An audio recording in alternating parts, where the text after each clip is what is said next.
The anti-Semitic decision of the International Court in The Hague is a modern Dreyfus trial, and it will end the same way. 130 years ago, the French Jewish officer Alfred Dreyfus was falsely accused of treason by a biased French court. In response to these false accusations, the great French writer Émile Zola wrote his monumental essay, J'accuse. He accused the French court of anti-Semitic lies against an innocent officer who was later exonerated of all guilt. Now an international court in The Hague, also headed by a French judge, is repeating this outrageous offense. It is falsely accusing me, the democratically elected Prime Minister of the State of Israel, and Israel's former Defense Minister, Yoav Gallant, of deliberately targeting civilians. This when we do everything in our power to avoid civilian casualties.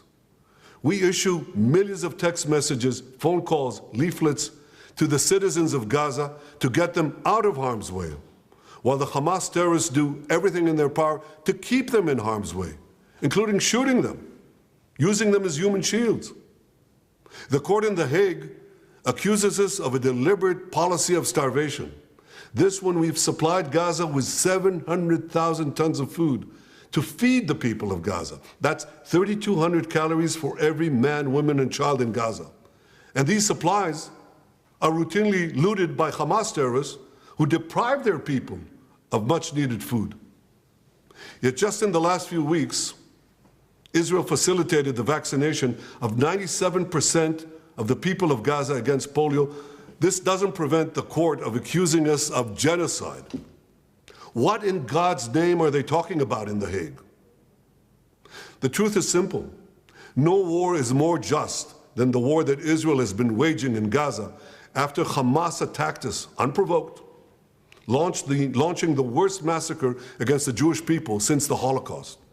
The decision to issue an arrest warrant against me, the democratically elected Prime Minister of the State of Israel, and our former Defense Minister, was made by a rogue prosecutor who's trying to extricate himself from sexual harassment charges, and by biased judges who are motivated by anti-Semitic sentiments against the one and only Jewish state. These judges did nothing. They did nothing against the real war crimes committed against the millions who've been murdered or uprooted by the dictatorships in Iran, Syria, and Yemen. Instead, they falsely accused the one democracy in the Middle East, Israel, thereby imperiling the right of all democracies to defend themselves against murderous terrorists and tyrants.